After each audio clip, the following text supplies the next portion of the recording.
Un guerrero maldito que atrae a los demonios, marcado y perseguido por la muerte desde el día de su nacimiento, nacido de una mujer muerta y capaz de blandir una espada gigantesca, y todo bajo ese marco de fantasía medieval. Sin duda alguna, Berserk tiene demasiados elementos que contribuyen a hacer de esta una obra totalmente épica. Ahora bien, dejando claro que es uno de los mangas más increíbles que jamás leí, mi favorito entre todos hasta la fecha, no significa que sea un manga para todos los gustos. Esto es una ley que puede aplicarse en todas las obras del mundo, pero hay historias que pueden abarcar un público más amplio. Berserk nos trae una historia cruda, en un mundo oscuro, con grandes dosis de gore y escenas explícitas de todo tipo. Así que lo amas porque te atrapa su historia o lo odias porque no es tu tipo de género. En mi caso llegó a mi vida en un momento de cierta madurez, y es curioso cómo puedo agrupar las etapas de mi vida por títulos de manga. Comencé a leer manga a la edad de los 8 años con Dragon Ball, y ese es el título que marcó mi infancia. Gracias a él me descubrió un nuevo mundo y consumía todo lo que se licenciaba de manga en España. Luego crecí, dejé de leer mangas y me dediqué principalmente a jugar a videojuegos. Eso sería la edad de los 14-16 años. Y en aquel entonces descubrí un manga que sí merecía la pena leerse. Hablo de Evangelion. Evangelion coincidió con un momento de mi vida que hacía que me identificase con el protagonista. Tenía la edad de Shinji y una actitud bastante pesimista como el protagonista, y además estaba pasando por muchos cambios. Evangelion para mí representa esa etapa más complicada, con ese camino hacia la madurez, pasando por algunos trastornos como la mayoría de los personajes de esta serie. Y luego llegó Berserk. En realidad Berserk lo descubrí con 10-12 años, pero no lo retomé hasta 10 años más tarde con las nuevas ediciones. Yo en ese momento, con 20-22 años, al contrario que cuando leía Evangelion, estaba en una etapa que representaba la estabilidad. Tenía trabajo y comenzaba a salir con Natalia, así que me apetecía leer algo más maduro, algo más para hombres. Y en ese momento me reencontré con Berserk, y Berserk me daba todo lo que estaba buscando. Tengo un recuerdo bonito, una anécdota de cuando leía Berserk que jamás olvidaré. Todos los domingos iba a casa de Natalia a verla, y tenía que esperar a que sus padres se fuesen a trabajar, porque nos veíamos a escondidillas. Espero que ahora mismo los padres de Natalia no estén viendo esto. El caso es que yo salía pronto de casa, y para hacer tiempo hasta que sus padres se fuesen, entraba en una librería y compraba el manga de Berserk, que luego leía en un banco hasta que por fin podía subir. Y tengo un recuerdo genial de esos días porque para mí eso redondeaba el día. Un día de fiesta, quedando con la chica que amo, comprando y leyendo mi manga favorito. Esos días eran insuperables. Pero aparte de todos esos buenos recuerdos, hay razones de peso que hacen que este manga para mí sea tan bueno. Berserk inicia mostrándonos el camino de venganza de un guerrero tullido, demacrado por las batallas, que nos deja imaginar por todo lo que ha tenido que pasar. Y en un punto de la historia da un salto para contarnos el pasado del personaje y descubrir todo lo ocurrido hasta el punto del inicio de la obra. Y no es un flashback de solo 2 páginas, nos adentra en una increíble y extensa historia que te estremece con solo imaginar lo que inevitablemente va a ocurrir, porque sabes que esto no va a acabar bien. Y nos presentan en esa etapa personajes increíbles, con una carisma arrolladora, que hacen que empatices con cada uno de ellos para luego perderlos. No a todos, no voy a hacer spoiler, pero sabes que la cosa no acaba bien, porque ya has visto el futuro. Con los que sobreviven ves ese cambio, algo mucho más decadente, de lo que eran a lo que se convierten. Son personajes que creías perfectamente conocerlos, en su forma de ser, y de repente ves que no los conocías para nada, porque pegan un cambio tan grande que te estremece. Sufren una transformación que te impacta y que te duele, y otros simplemente pierden la cabeza. Y aunque la obra es de fantasía medieval, con demonios y entes sobrenaturales de por medio desde el principio, cuando da ese salto temporal al pasado, deja todo eso de lado, hasta hacerte creer que estás leyendo algo totalmente distinto. Nos presentan una historia realista, ocultando la fantasía, con entramados políticos, estrategias bélicas y con relaciones de amistad que se forjan en ese ambiente, creando lazos muy fuertes, dependiendo la vida de unos de los otros. Y ese contraste entre un arco y otro da mucho valor e impacto a la trama, aunque en un inicio de la obra lo has visto y sabes y crees que hay ese tipo de espíritus, llega un punto que llegas a sentirte como los personajes de la obra, que no creen que existan esas cosas, llegas a olvidarte de ello, para luego, ¡pum!, impactarte. El villano de Berserk, Griffith, es simplemente maravilloso, no por su presencia física, que es la contraparte a la tosquedad de Gatsu, el protagonista, sino por su carisma, por su actitud. Es un tipo que es capaz de hacer cualquier cosa por alcanzar el poder, y eso significa hacer lo que sea en el más amplio y cruel sentido de la palabra. Pero su actitud posterior con la gente, afable con los necesitados, hace que te plantees cuáles son realmente sus intenciones, si realmente es tan malo como parece desde un inicio, o si todo lo que ha hecho lo ha hecho con algún fin que puede beneficiar al mundo. Te hace dudar de si incluso lo tuvieses delante, si realmente no te posicionarías a su lado, solamente por esa actitud, por esa presencia que demuestra en el manga delante de la gente y que la transmite perfectamente, hace que lo veas como prácticamente un semidios. Ojo, comprendes perfectamente por qué Gatsu lo odia a muerte, lo entiendes, pero ese aura de gran salvador que Griffith desprende traspasa las páginas del manga y te contagia. Llegas a sentir lo que la gente del pueblo siente cuando lo tiene enfrente, así que es inevitable cuestionarte qué es lo que harías si estuvieses enfrente de él, si te opondrías a él o simplemente te rendirías ante su divina presencia. Es que en serio, no sé al lado de quién me sentiría más a salvo, si al lado de Griffith o al lado de Gatsu. Ambos transmiten esa aura de protección, pero es que a Gatsu lo persigue continuamente la muerte. Y no solo los personajes principales son carismáticos, como dije, hay muchos otros personajes, incluyendo villanos,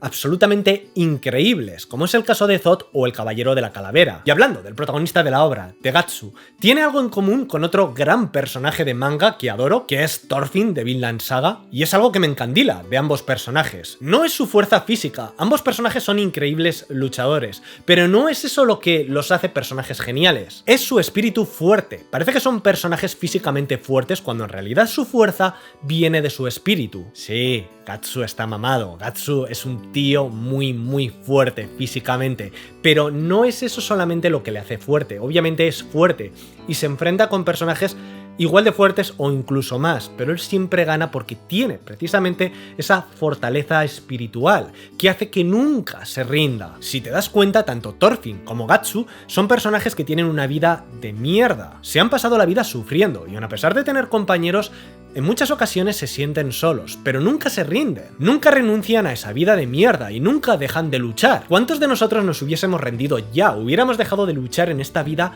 porque ¿para qué luchar por una vida así, que no arrastra más que miseria?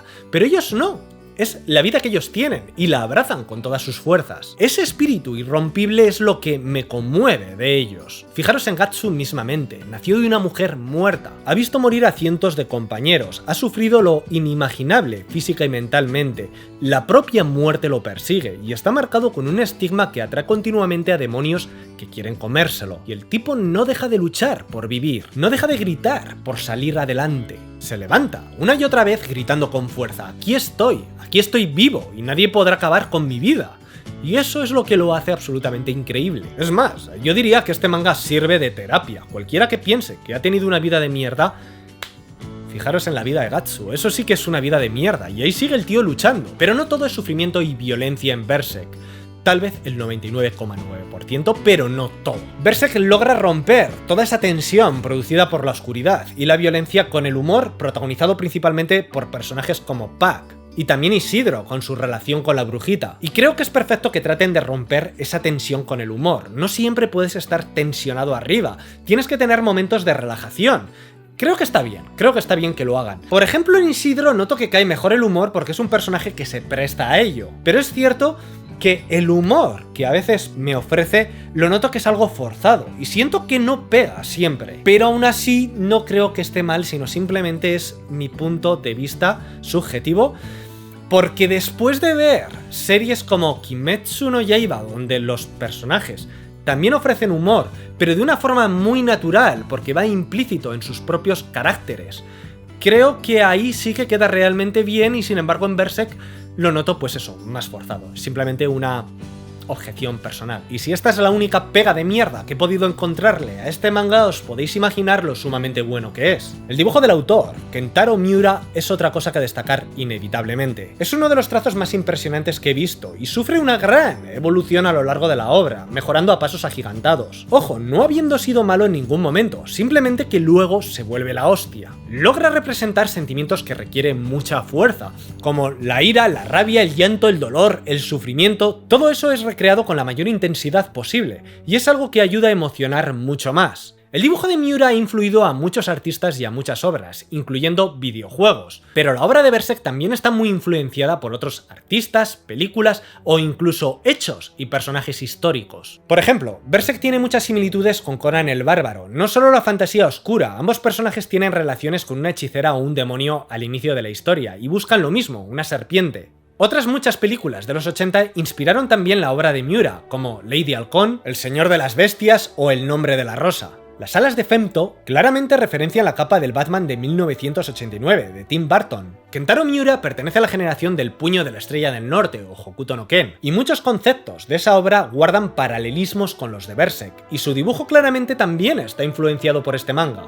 Berserk también bebe de otros clásicos del manga como Devilman, y vemos esa semejanza entre los personajes principales, empujados a convertirse en demonios para derrotar a otros demonios en un mundo plagado de ellos. Y la forma de plasmar la ira de los protagonistas con un trazo sucio se mantiene en ambas obras. Si tendría que escoger una obra con más similitudes con Berserk, sin ninguna duda sería Devilman. Incluso en ambos mangas vemos como la relación entre el protagonista y su mejor amigo de la infancia se va deteriorando hasta convertirse en peores enemigos, e incluso ambos antihéroes llegan a abandonar su humanidad por conseguir el poder, por cumplir sus metas. Miura también toma referencias de la arquitectura clásica europea a la hora de dibujar las localizaciones de la obra, como el castillo de Coca en Segovia, la catedral de Reims o la gran mezquita de Córdoba, entre otros muchos emplazamientos. Y no solamente esto, también hay montones de referencias religiosas y mitológicas que enriquecen el universo de Berserk. Y ahora quiero que veáis esto, 3 ediciones diferentes de diferentes editoriales, y no tengo todas. Dicen que Berserk es un manga maldito, que una maldición lo persigue. Su primera edición fue en los 90, por Planeta de Agostini, en formato comic book, mucho más finito que estos,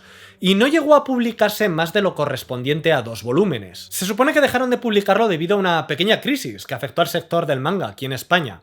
Después de esto fue Mangaline quien lo licenció, y estuvieron publicando desde 2001 hasta 2007. Fue el volumen 30 el último que publicaron, con la promesa de continuarlo el día de mañana, pero la editorial finalmente se fue abajo y dejó de existir. Luego fue Granat España quien se hizo con la licencia, y al poco tiempo esta editorial cambió de nombre y pasó a llamarse Ediciones de TVO, y creo que también fue en declive la editorial hasta dejar de publicar nada de Berserk. He ahí que lo llamen el manga maldito, porque cualquier editorial que licencia Berserk acaba por irse al traste. Hasta ahora, que ha sido reeditada por Panini Manga, y además en 2 ediciones diferentes, y por lo que sé está yendo estupendamente bien. Sinceramente no creo en ninguna maldición, simplemente dio la casualidad de que estas editoriales se fueron al traste, y además es una obra tan sumamente extensa en el tiempo que ha vivido para ver todo esto, ha vivido para ver cómo iban cayendo estas editoriales. Ese yo creo que es el mayor problema de Berserk, lo lento que es en su publicación. A este paso yo también moriré antes de ver su final. Y aquí es cuando damos con el mayor defecto de esta obra. No está en ese humor que antes he comentado, que a uno les puede gustar más, a otro les puede gustar menos. Kentaro Miura es lo mejor que le ha podido pasar a Berserk y lo peor. Es un genio, no hay duda, pero su ritmo de publicación es una auténtica mierda. Ese es el defecto de esta obra. Es una obra imprescindible que hay que leer sí o sí, que os la recomiendo, es mi obra favorita, pero no sabemos cuándo va a acabar. Sin más, hasta aquí el vídeo, espero que os haya gustado este explorando clásicos, hablando de Berserk, que creo que era súper necesario hablar de esta obra, y sin más familia, nos vemos en el próximo vídeo.